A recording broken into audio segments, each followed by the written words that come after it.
साथ मैं हूं अर्पिता आर्या। कोरोना का खतरा अभी टला नहीं है। बार बार हम आपसे अपील कर रहे हैं कि मास्क जरूर पहने। हमने एक मुहिम भी शुरू की है #मास्क पहनो, और इसके माध्यम से हम आपसे अपील कर रहे हैं कि दूसरी लहर में केसेस कम हुए हैं, लेकिन खतरा पूरी तरह से टला नहीं है। लहर हमारे सामने है और अगर हम लापरवाही करते हैं, मास्क नहीं पहनते, सोशल डिस्टेंसिंग मेंटेन नहीं करते, तो खतरा बढ़ेगा। और खतरे को अगर रोकना है तो मास्क जरूर पहने। बार बार हम आपसे ये अपील कर रहे हैं। बड़ी खबर के साथ सबसे पहले शुरुआत कर लेते हैं। बड़ी खबर आ रही है कांवड़ यात्रा से जुड़ी। केंद्र सरकार ने सुप्रीम कोर्ट में कांवड़ यात्रा पर अपना पक्ष रखा है।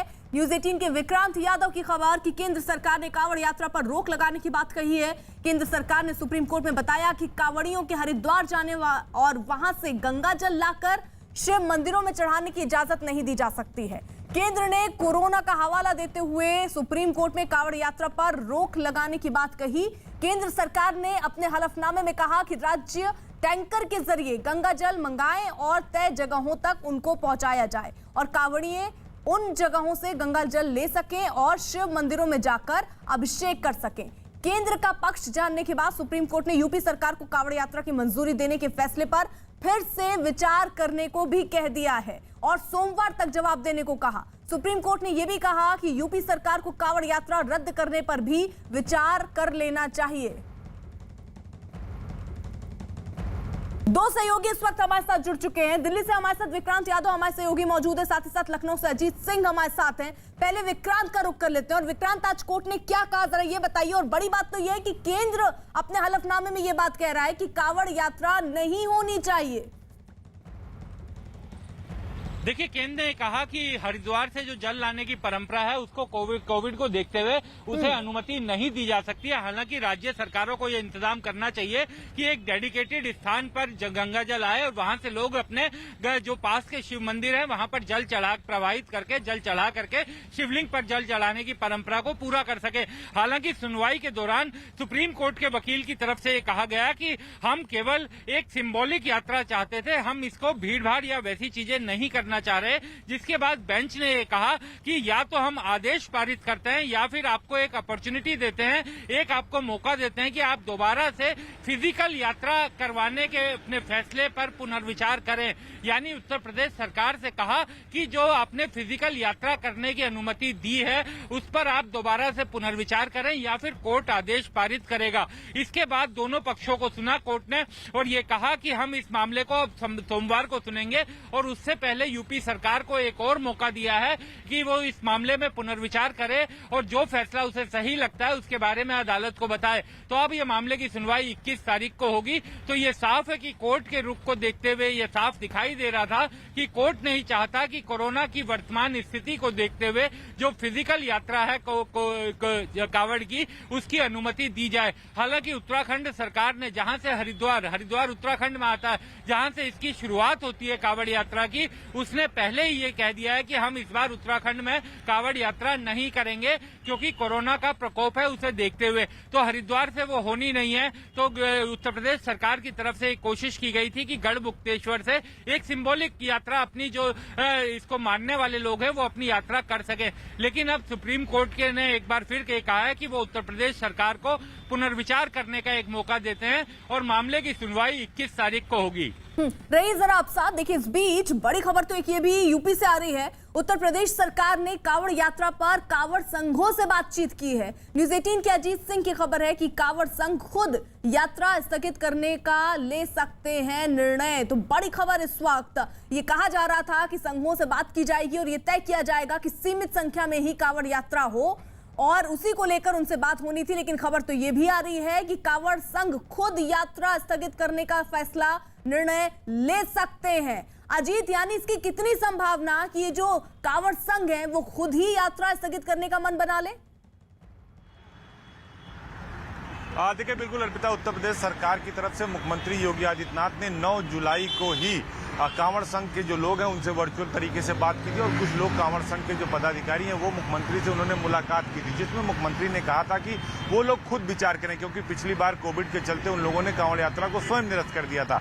मुख्यमंत्री ने कहा था कि हम कांवड़ यात्रा जैसे हमेशा निकलती उस तरह की अनुमति नहीं देंगे, कांवड़ संघ के चिन्हित लोग ही कांवड़ यात्रा चला सकेंगे। लेकिन आज जो बात सामने आई कि हरिद्वार से जल नहीं बल्कि टैंकर से लेके जाए वो जगह जगह दे, तो अब उत्तर प्रदेश सरकार की तरफ से ये पहल की गई है कि जो कांवड़िया संघ है उत्तर प्रदेश में, मेरठ से लेकर पूर्वांचल तक अलग अलग जिलों में बड़े जो कांवड़ संघ है उनसे बातचीत की जा रही है।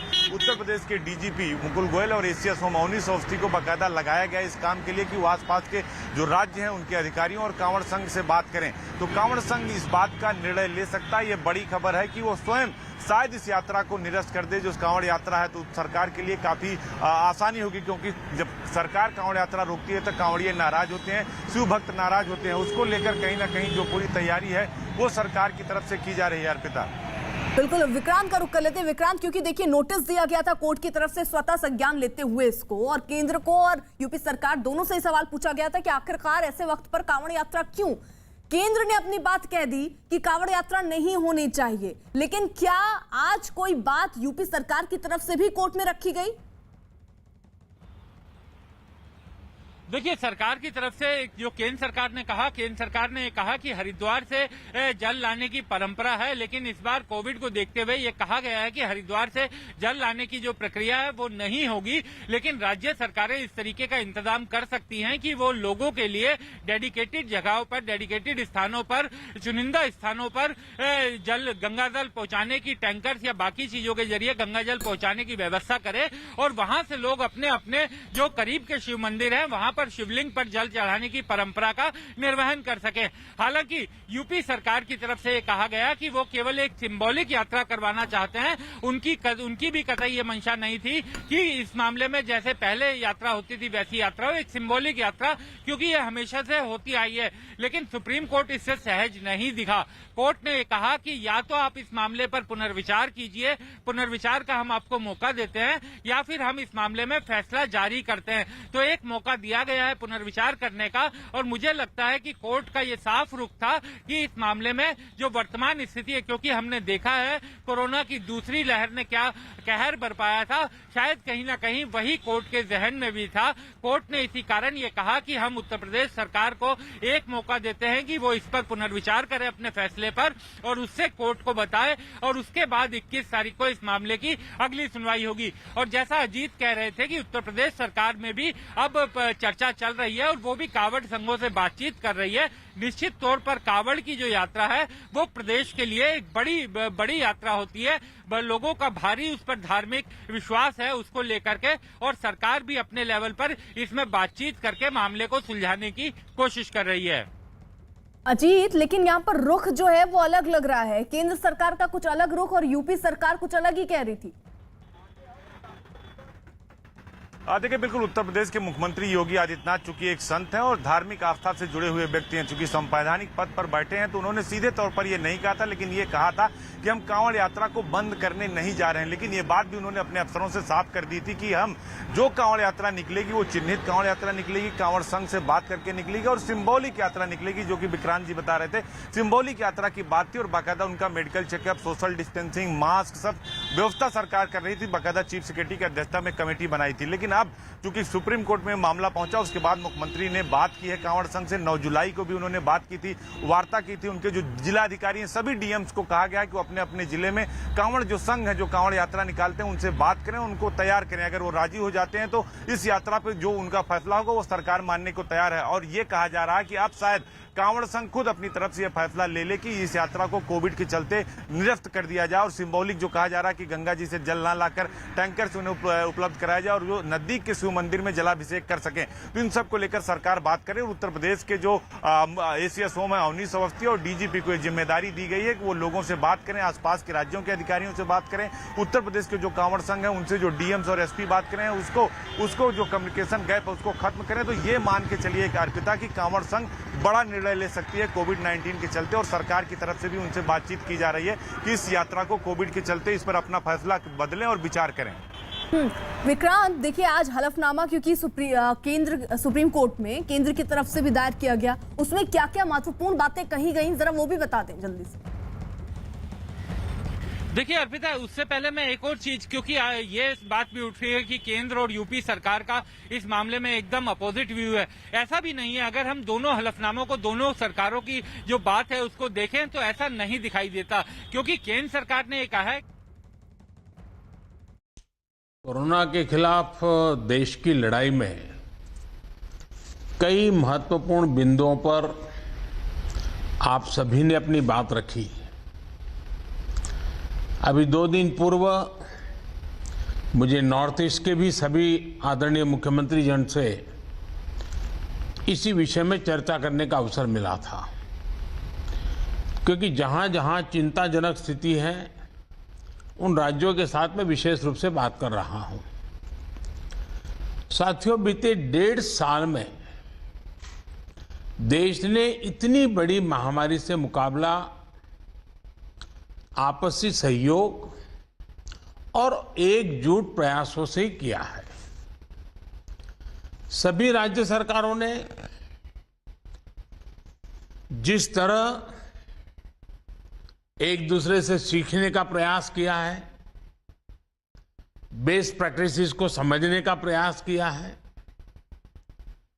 एक दूसरे को सहयोग करने की कोशिश की है, और हम अनुभव से कह सकते हैं कि ऐसे ही प्रयत्नों से हम आगे इस लड़ाई में विजयी हो सकते हैं। साथियों, आप सभी इस बात से परिचित हैं कि हम इस समय एक ऐसे मोड़ पर खड़े हैं जहां तीसरी लहर की आशंका लगातार जताई जा रही है। देश के अधिकांश राज्यों में केसेस की संख्या जिस तरह कम हुई थी, उसने कुछ राहत साइकोलॉजिकली फील होता था, कुछ राहत महसूस हो रही थी। विशेषज्ञ इस डाउनवर्ड ट्रेंड को देखकर उम्मीद भी कर रहे थे कि जल्द ही देश दूसरी लहर से पूरी तरह बाहर आ जाएगा।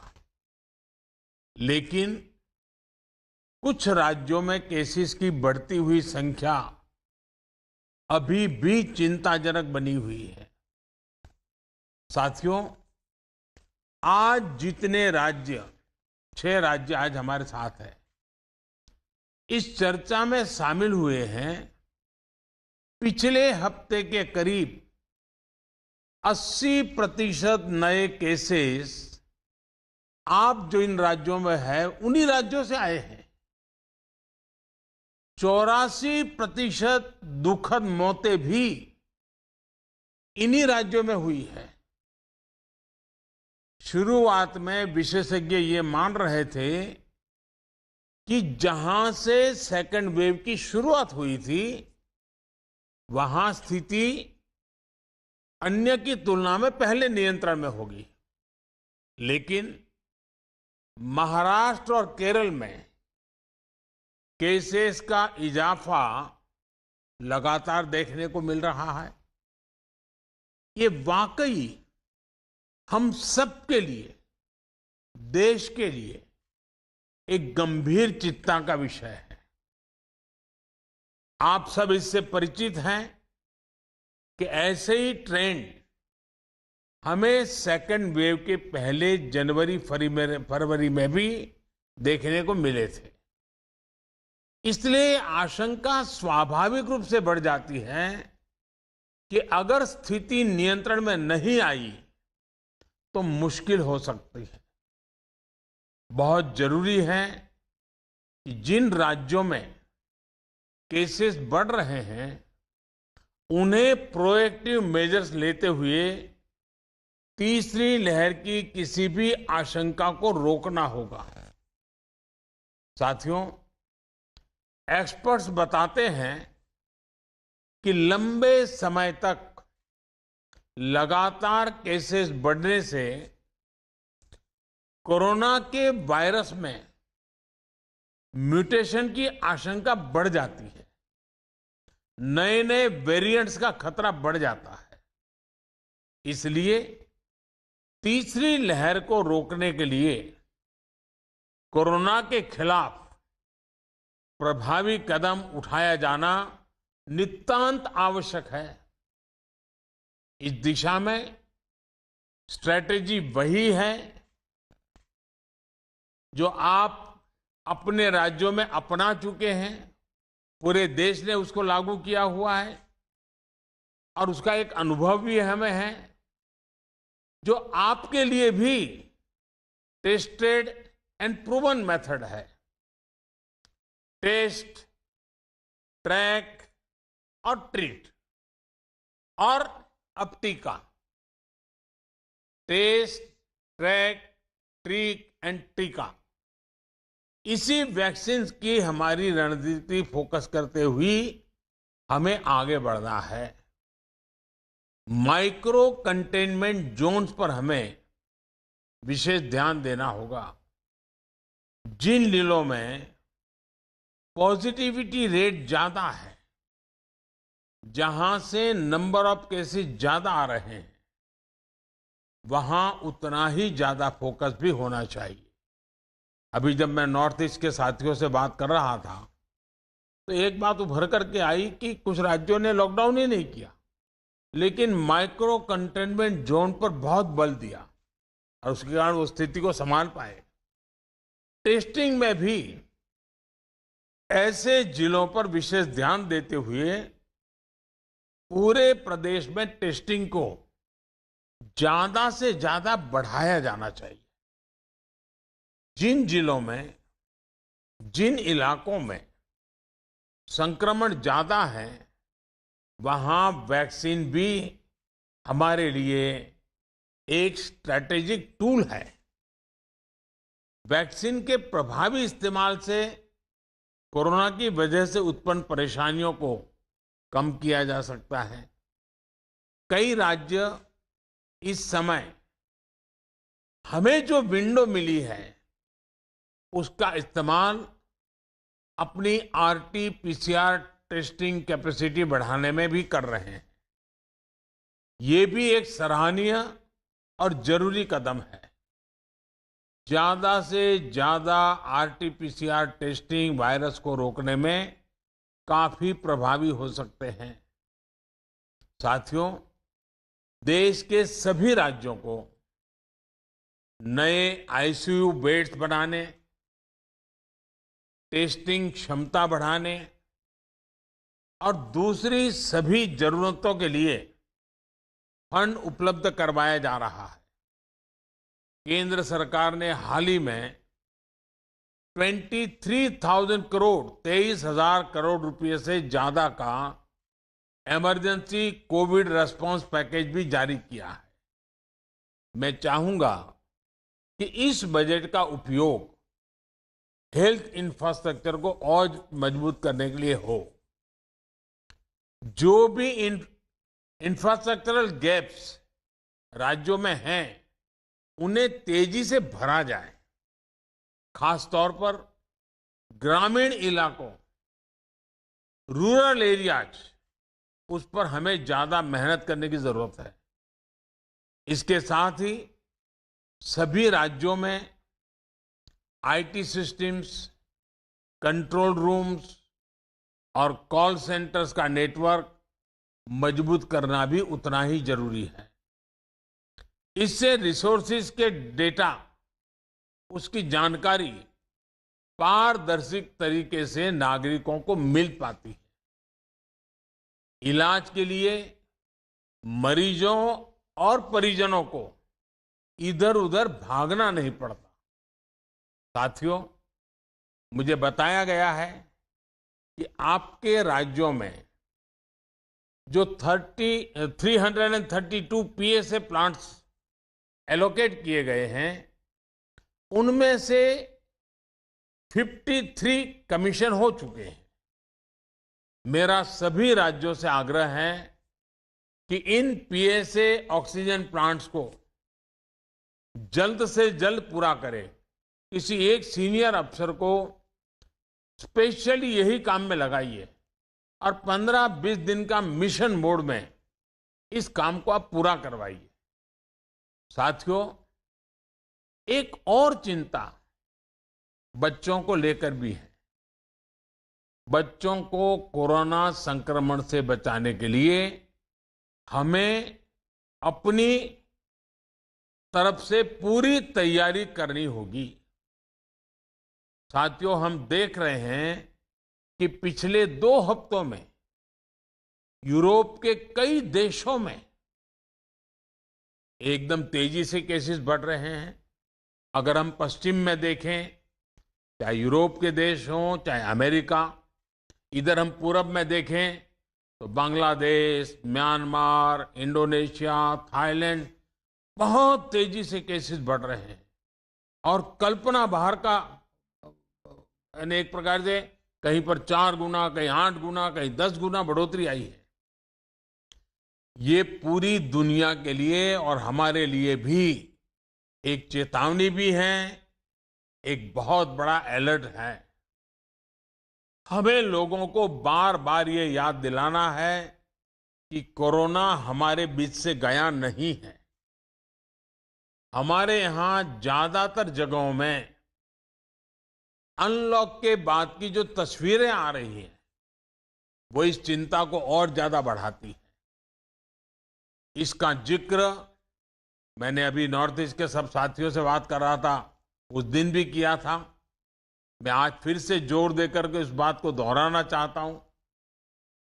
आज जो राज्य हमारे साथ जुड़े हैं, इनमें तो कई बड़े मेट्रोपॉलिटन शहर हैं, बहुत सघन आबादी वाले हैं।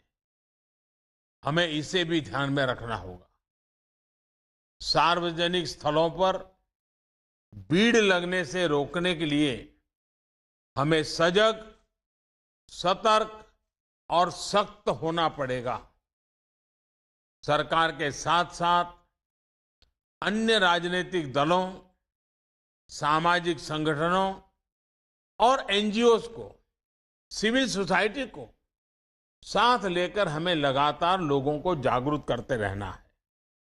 मुझे विश्वास है कि आप सबके व्यापक अनुभव इस दिशा में काफी काम आएंगे। आप सबने इस महत्वपूर्ण बैठक के लिए समय निकाला, इसके लिए आपका बहुत बहुत धन्यवाद। और जैसा आप सभी आदरणीय मुख्यमंत्री जी ने उल्लेख किया, मैं हर पल अवेलेबल हूं। हमारा संपर्क बना रहता है। आगे भी मैं हमेशा अवेलेबल रहूंगा ताकि हम सब मिलकर के इस संकट से मानव जात को बचाने के इस अभियान में अपने अपने राज्यों को भी हम बचा सकें। मेरी आप सबको बहुत शुभकामनाएं हैं। बहुत बहुत धन्यवाद।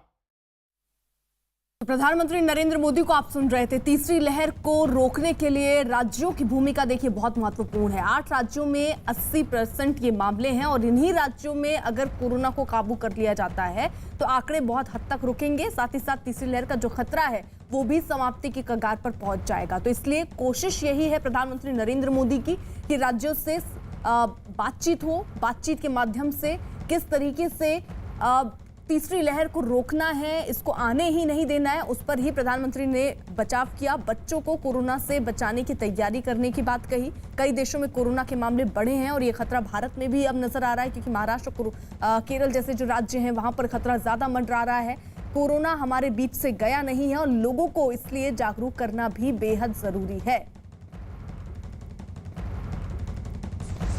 आज जितने राज्य, 6 राज्य आज हमारे साथ हैं, इस चर्चा में शामिल हुए हैं।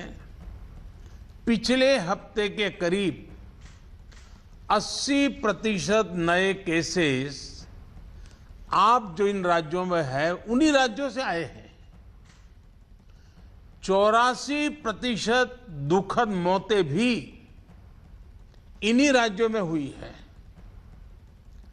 शुरुआत में विशेषज्ञ ये मान रहे थे कि जहां से सेकंड वेव की शुरुआत हुई थी वहां स्थिति अन्य की तुलना में पहले नियंत्रण में होगी। लेकिन महाराष्ट्र और केरल में केसेस का इजाफा लगातार देखने को मिल रहा है। ये वाकई हम सबके लिए, देश के लिए एक गंभीर चिंता का विषय है। आप सब इससे परिचित हैं कि ऐसे ही ट्रेंड हमें सेकेंड वेव के पहले जनवरी फरवरी में भी देखने को मिले थे। इसलिए आशंका स्वाभाविक रूप से बढ़ जाती है कि अगर स्थिति नियंत्रण में नहीं आई तो मुश्किल हो सकती है। बहुत जरूरी है कि जिन राज्यों में केसेस बढ़ रहे हैं उन्हें प्रोएक्टिव मेजर्स लेते हुए तीसरी लहर की किसी भी आशंका को रोकना होगा।